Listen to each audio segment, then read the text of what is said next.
Why are you here? The words came from the darkness between the cedars, 40 feet away, maybe closer, spoken through a throat that was never designed for human language. Rachel Morrison stopped breathing. Her hand froze over the recording equipment that was still running, still capturing everything. 9 years studying wildlife acoustics in the Olympic Mountains.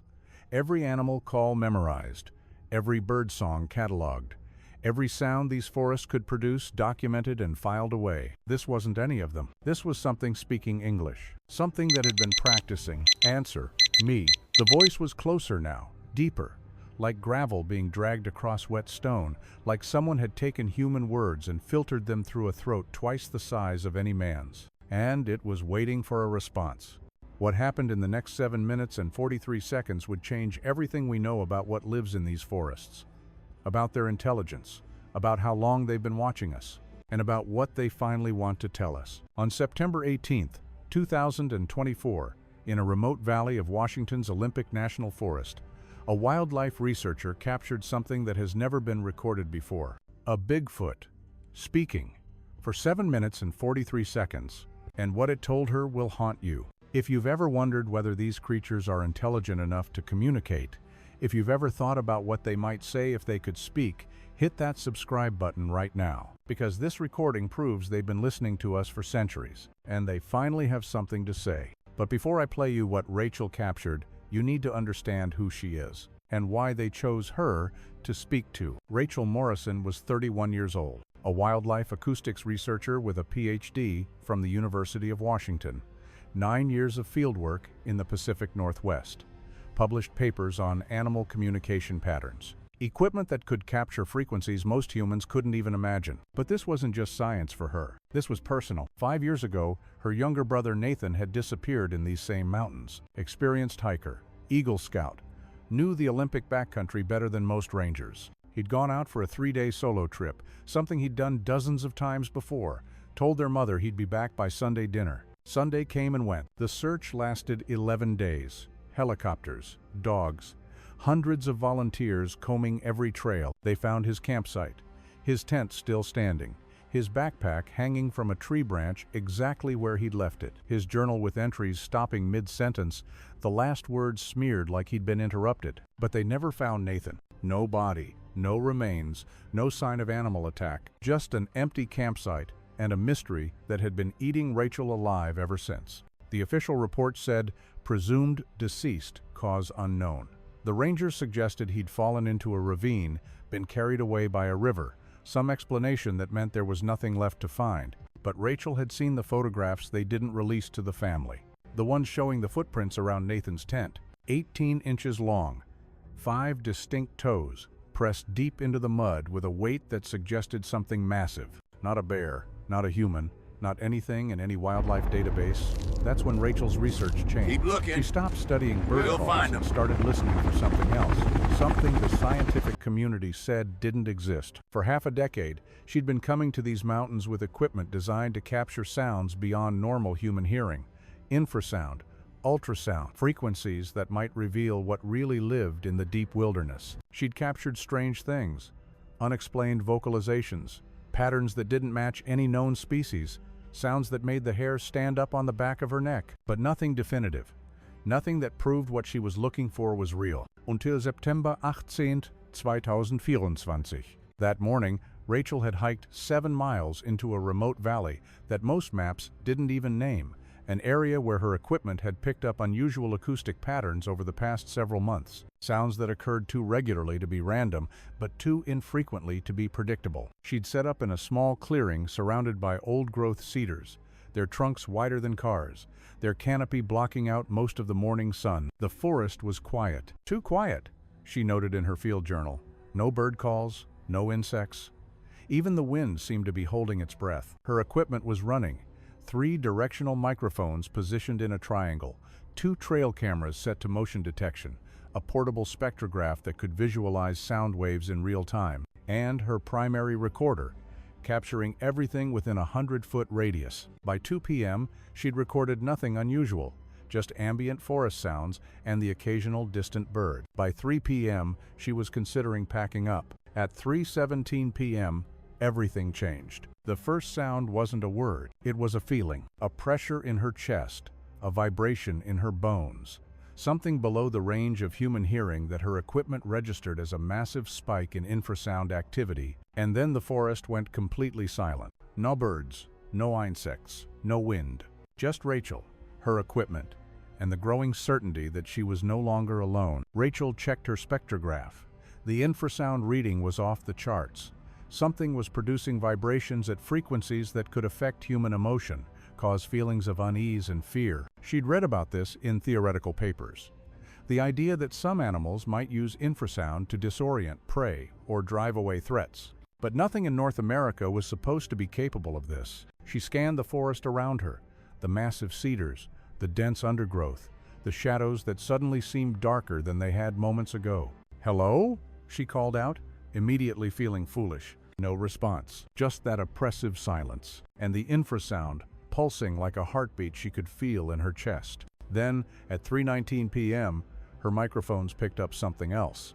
A vocalization, low, rumbling, coming from approximately 40 feet to her northeast. She turned toward the sound, heart pounding against her ribs. The spectrograph showed a waveform she'd never seen before. Not quite animal, not quite human, something in between. The sound came again, clearer now, and this time, Rachel could almost make out a word. "Why?"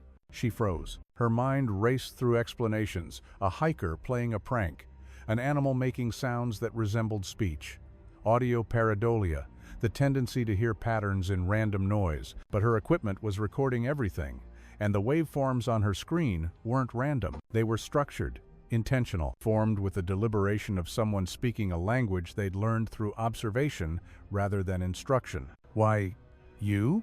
Here?" 3 words, clear enough to make her blood run cold. Something in those woods was speaking English, and it was asking her a question. "I can hear you," she said, her voice barely above a whisper.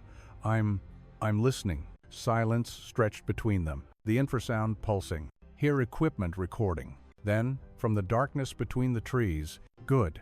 The single word carried what sounded like satisfaction. Relief, maybe? As if the speaker had been waiting a long time to confirm that communication was possible. Her hands were shaking as she adjusted her microphone, angling it toward the source of the voice. What are you?" The creature went quiet. Seconds passed, as if the question required careful consideration. "We, old." The voice was coming from a different position now, closer, maybe 30 feet away. "Older than. Your kind. Remembers." The spectrograph showed the vocal patterns more clearly now. The frequency range was lower than human speech, the harmonics suggesting a chest cavity far larger than any man's. But the linguistic structure was unmistakable. This wasn't mimicry. This wasn't random sounds that happened to resemble words. This was language. How can you speak English?" Silence. Then something that might have been a laugh. Low, rumbling, without humor. "We listen." Movement in the undergrowth. Circling. "Long time. Listen." "Listen to what?" "Your kind. Around fires. In shelters." A hesitation, as if searching for a word. "Talking boxes. Voices. From sky." Rachel's mind raced. Radios. Phones. The conversations of countless hikers and campers who had passed through these forests over decades, never suspecting they were being studied. "You learned by listening to us?" "Many winters." The voice was behind her now. She could smell something wild, musky, ancient. "Many voices. Your words, difficult, wrong shape for our mouths." The admission was stunning. Not just that the creature could speak, but that it recognized the limitations of its own vocal apparatus, that it understood it was using a language not designed for its physiology. "Why?" her voice cracked. "Why learn our language?" The words hung in the air. When the voice came again, it was heavier, weighted with something that sounded almost like grief. "Because time runs out." A branch snapped somewhere in the undergrowth. "Because hiding no longer works." Something shifted in the conversation. The creature wasn't just demonstrating that it could communicate. It was here for a reason. It had something it wanted to say. "I don't understand." "You will." The voice was directly in front of her now, no more than 20 feet away. She could hear breathing, deep, measured, like something massive taking careful, deliberate breaths. First, you answer. Why you here, in our territory, with machines that capture? Rachel knew instinctively that her answer mattered, that whatever happened next depended on what she said. I'm looking for answers, she said carefully, about what happened to someone I lost. My brother. He disappeared in these mountains 5 years ago. The breathing continued, slow, steady, the young male. The voice was different now, almost soft, with marks on skin, pictures drawn in ink. Her legs buckled. She grabbed a tree trunk to stay upright, bark digging into her palm. Nathan's tattoos, the sleeve he'd gotten in college, a design of mountains and trees covering his left arm. You saw him? We see many things. Is he? Her voice broke. Is he alive? The silence that followed was the longest yet. When the creature finally spoke, its words would change everything. That answer needs trust. The voice was firm now, decided. First you listen, what we came to tell. Then we speak of brother. Every instinct screamed to demand answers, to push, to finally learn what had happened to Nathan. But something in the creature's tone told her that patience was the only path forward. I'm listening, she whispered. Tell me everything. And it did. What followed was the most extraordinary 7 minutes of Rachel Morrison's life. The creature spoke slowly at first, its English halting and careful. But as the conversation continued, its fluency improved, as if the practice of actually speaking was refining skills developed through years of silent observation. Your kind came to these mountains. Many generations passed. The voice carried the weight of ages. When trees were young, when rivers ran, different paths. How long have you been here? Before your kind. Cross the water. Before your oldest stories. The words came easier now. We were here. We are still here. Her recorder captured every word. How many of you are there? Once. Thousands. The voice grew heavier. Across all mountains of this land, families, groups, connected by travelers who carried messages. A people. And now? Hundreds. Maybe less. Something in the creature's tone made her chest tighten.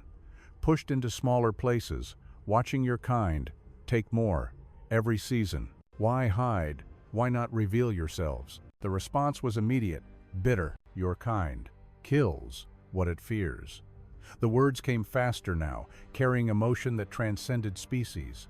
We learned this long ago, when we showed ourselves, when we tried friendship. What happened? The creature went quiet. When it spoke again, the voice was barely above a whisper. They came with fire, with weapons. 17 of our elders, burned in shelters, while they slept, because we were different, because we frightened them. Rachel felt sick. I'm sorry. Your words change. Nothing. Movement again, circling. But that is not why we speak now. The past is done. The future is why you are here. I don't understand. Your kind spreads.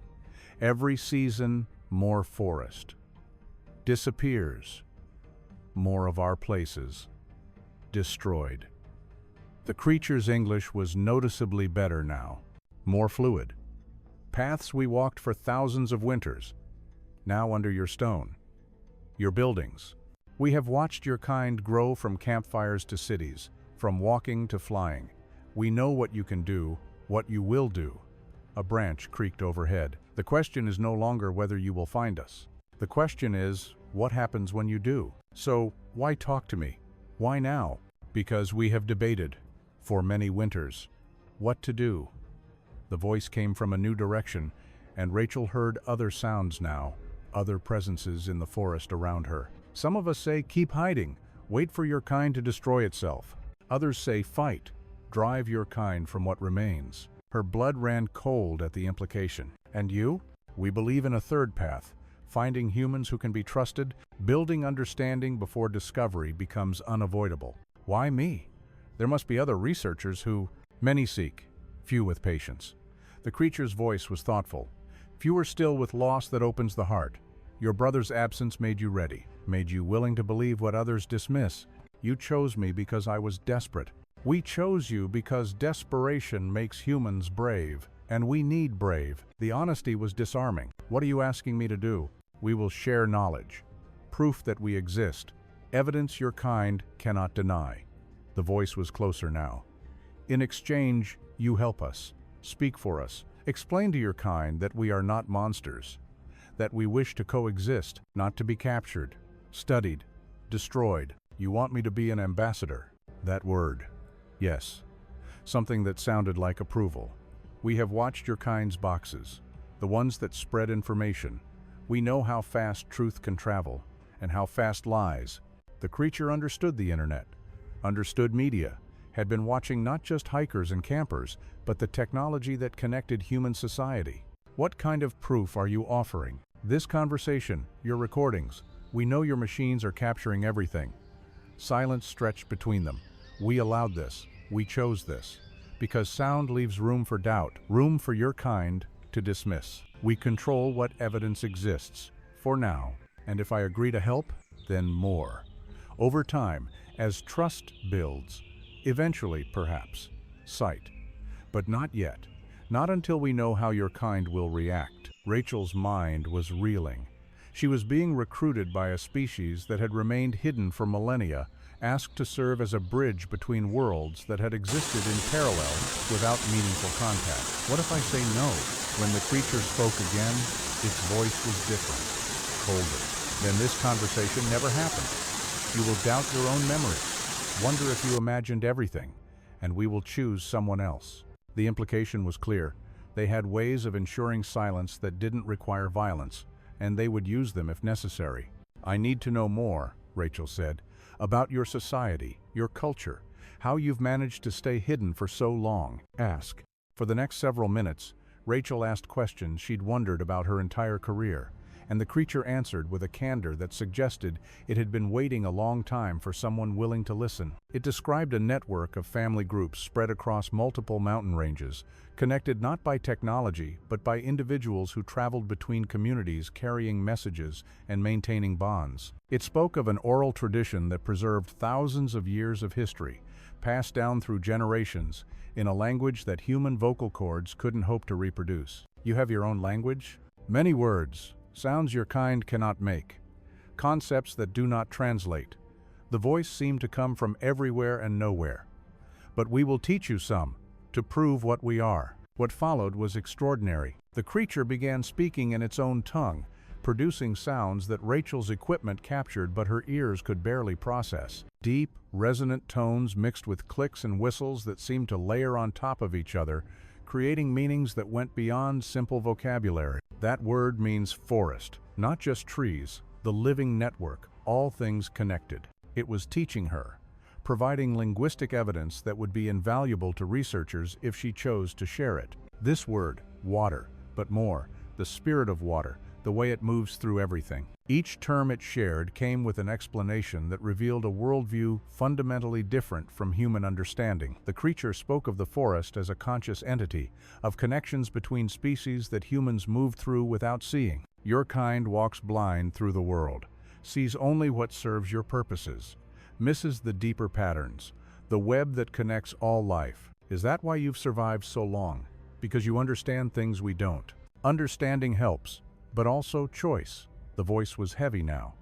We chose to become invisible, to let your kind forget we existed. Became stories, legends, things you could dismiss as imagination. How? With satellites, with thermal cameras, with all our technology. How do you stay hidden? We studied your machines, learned their limitations. Something that sounded like satisfaction entered the creature's voice. Your eyes in the sky. We know when they pass over. Your boxes that see heat, we know how close is too close. Your cameras, your sensors, all have blind spots. We live in them, but that can't work forever. No. The single word carried the weight of inevitability. Your kind spreads, your machines improve, the blind spots shrink. Every season, it becomes harder. Every season, we lose more territory. That's why you're doing this. You're running out of options. Yes. The admission was stark, honest. We can continue hiding until there is nowhere left. We can fight until your kind destroys us. Or we can try something new, find humans who might help, build bridges before we have no choice. Rachel understood now. This wasn't just first contact. This was a species' desperate attempt at survival, reaching out before it was too late. What about the others? The ones who want to fight? The creature's voice changed. Darker, warning. They are real. In some territories. Not here, but other places. The words hung heavy in the air. Your kind has encountered them. Some of you're missing. Some of you're frightened. The aggressive encounters. The people who report being chased, intimidated. Yes. No denial, no justification, just acknowledgement. Some of us believe fear is the only tool that works, that driving your kind away with terror is the only way to survive. Do you agree with them? I believe fear creates enemies, and your kind has enough power to destroy us if you choose. Friendship is our only chance. The creature went quiet for a moment. But I understand them. Watch your family's territory shrink. Watch your children have nowhere to go. See how patient you remain. The creature's point was clear. The aggressive encounters weren't random attacks. They were the desperate actions of a species under siege, divided about how to respond to a threat that was consuming everything they had. Rachel had dozens more questions, but one mattered more than all the others. My brother, her voice cracked. You said you saw him. You said we'd talk about him after I listened. I've listened. Now, please, what happened to Nathan? The silence that followed was different from the others, heavier. When the creature spoke again, its voice was softer than it had been throughout the entire conversation. Your brother came to our territory. 5 winters passed. With respect, with curiosity. Did he see you? Yes. Her heart was pounding so hard she could hear it. What happened? Your brother found us. By accident. In a place we thought was safe. Rachel could barely breathe. He saw one of our young, a child who had wandered too far from the group. Your brother found her caught in something, a wire trap left by your kind's hunters. Nathan found a Bigfoot child in a trap?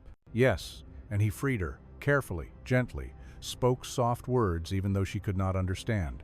Then he walked away, did not follow, did not try to capture, just helped, and left. Tears streamed down her face before she could stop them. That was Nathan.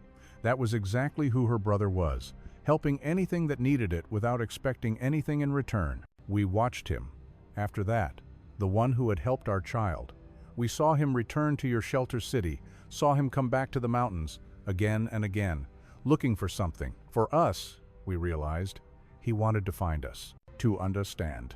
That's why he kept coming back. Her voice was barely a whisper. Mom said he was obsessed with something, wouldn't tell her what. He was patient, careful, left offerings in places he thought we might find. Food, small gifts. The creature's voice carried something like admiration. He was different from most of your kind. We debated what to do. Debated? Some wanted to show ourselves, to thank him, to see if he could be trusted with more. Others warned that your kind cannot keep secrets, that even a good one would eventually tell. What did you decide? The silence was crushing. We decided too late. Ice formed in her chest. What does that mean? Your brother came to the mountains one more time, to the place where he had freed our child. He left another offering and waited, as he had many times before. And we came, to finally show ourselves, to speak with him as we speak with you now. The creature's voice was heavy, with something that sounded like grief, but we were not alone in the forest that night. What do you mean? Others, not our kind, your kind, men with weapons, who had been following your brother, watching him, because of his searching, his questions, his attention to places that were supposed to stay hidden. Her blood ran cold. Who? We do not know their names, but we know what they are. Your kind has people who protect secrets, who make sure certain things stay buried. Your brother's curiosity attracted their attention. Are you saying... She couldn't finish the sentence. We arrived to find your brother surrounded, men with guns, asking questions about what he had seen, what he knew, who he had told. Oh God, we could have fought. Some of us wanted to. The creature's voice was heavy with something like shame. But if we killed your kind, if bodies were found with our marks, it would end us. Every one of your kind would hunt us. We chose to hide, to survive, even when it meant watching and doing nothing. What happened to him? The men took him into the forest. We followed as far as we could, but they had vehicles, machines. They knew the mountains, but differently than we do. Is he dead? The question hung in the air. We do not know. The creature's voice was barely audible now.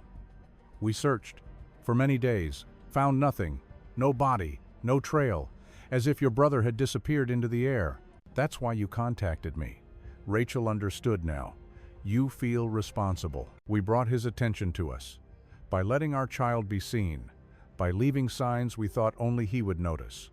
We drew him deeper into a hunt that got him caught by hunters of his own kind. Who are these people? The ones who took him? We do not know, but we have seen them before, in other places. When humans get too close to truths that are supposed to stay hidden, they come, and people vanish. Her mind was racing. A government conspiracy? A private organization? Something else entirely? You said you didn't see him die. That means he might still be alive. It is possible, but we cannot look for him in the places your kind controls. We can only watch the forests, and he is not in the forests. But you could help me find out who took him. You've been watching, listening. You might know something that could lead me to answers. Silence stretched between them. This is why we chose you. The creature's voice was thoughtful. Not just your patience, your seeking. You are already looking for truth. About your brother, about us. We believe these truths may be connected. Connected how? The people who took your brother, who protect secrets about things that should not exist. They know about us. They have known for a long time, and they work very hard to make sure no one else finds out. You're saying there's a cover-up? We do not know your word. But yes, someone in your kind's leadership knows we are real, and has decided that no one else can know. Your brother got too close to that truth, and so did others before him. Rachel felt like she was standing at the edge of a chasm. Every question she asked revealed a deeper layer of darkness beneath. The other people who disappeared in these mountains, the ones they never found, were they all looking for you? Some, not all. The creature's voice was careful now, measuring each word. Some simply wandered into wrong places, saw things they should not have seen. Not us, always. Sometimes other secrets. The mountains hold many things your kind does not acknowledge. What happened to them? Different things. Some the mountain took, falls, cold, the dangers your kind underestimates. Some we frightened away before they could see too much. The fear was mercy, to save them from worse attention. And some were taken, like your brother, by the ones who protect secrets. Rachel felt sick. How many? Over the winters we have watched? Dozens, maybe more. People who looked too closely, asked too many questions, found too much evidence, and no one noticed? No one connected the disappearances? Your kind is good at explaining away. One person is an accident, another is a tragedy. Spread across years, across mountains, each case seems unrelated. Your kind sees what it wants to see, believes what is comfortable. The creature's understanding of human psychology was unsettling. It had been studying them for so long, watching patterns of behavior, understanding how denial worked. Why are you telling me this? Aren't you afraid I'll expose the cover-up? Draw more attention to these forests? We are telling you because you deserve truth about your brother. And because the truth about the ones who took him may be the truth that helps us. If your kind learns that secrets are being kept, that people are disappearing, perhaps they will ask why. And the answer to why includes us. You want me to expose them so that when you're discovered, it's on your terms instead of theirs. Yes. No hesitation. No denial. If your kind learns about us from those who wish to protect us, we have a chance. If they learn from those who have been hiding us, we will be treated as the secret they always were, something to be controlled, contained, studied, or destroyed. The logic was clear. The creature wasn't just seeking an ambassador, it was seeking an ally in a larger conflict, one that involved not just the boundary between humans and their kind, but the boundary between what humans knew and what had been hidden from them. This is bigger than I thought. Her voice was small. I came looking for answers about my brother. Now you're telling me there's a conspiracy, people disappearing, a cover-up that goes back decades. We offer you truth. What you do with it is your choice. But know this, the ones who took your brother will come for you too. If you look too closely, if you find too much. The words hung heavy. They may already be watching. Then why would I help you? Why would I put myself in danger? Because your brother did. Because he believed some truths were worth risk. And because somewhere, perhaps, he is still alive, waiting for someone to find him. The words hit her like a physical blow. Hope. The creature was offering hope. After 5 years of grief and uncertainty, the possibility that Nathan might not be dead. It was cruel. And it was effective. How do I know you're telling the truth? About any of this? You don't. The creature's voice was frank. We could be lying, manipulating you for purposes you don't understand. You have only our words. And your instincts. My instincts say you're being honest. Then trust them. We have learned that humans often know truth when they hear it. They simply choose not to believe.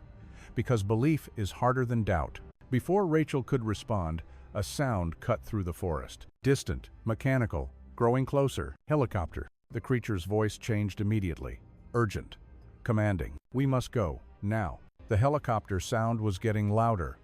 Rachel could hear other movement now, too. The other presences that had been surrounding the clearing were retreating, crashing through undergrowth with a speed that seemed impossible for creatures so large. Wait, she stepped forward. I have more questions. About Nathan. About how to find him. No time. The voice was moving away but still speaking. Listen carefully. 3 miles north, a rock formation shaped like a broken hand, 5 fingers of stone pointing at sky. We watch that place. Leave messages there. Written. We will find them. How often should I? Every full moon. At dawn. If you prove worthy of trust, we will speak again. Share more. The words were urgent now, but go carefully. The ones who watch may already know you are here. The helicopter was closer. Rachel could see its shadow passing over the canopy. What about Nathan? How do I find out what happened to him? The people who took him. They have a name. We have heard it on the talking boxes your kind carries, on voices that travel through air. What name? We do not understand all your word sounds, but some repeat, again and again, when the men with weapons come, when people disappear. The creature's voice was fading into the forest. Night, fall, together, night, fall. And another word before, protocol. They say these before bad things happen. Protocol, nightfall. Rachel committed it to memory. What does that mean? We do not know. But others might. Others in your world who seek truths that are hidden. The voice was almost gone now.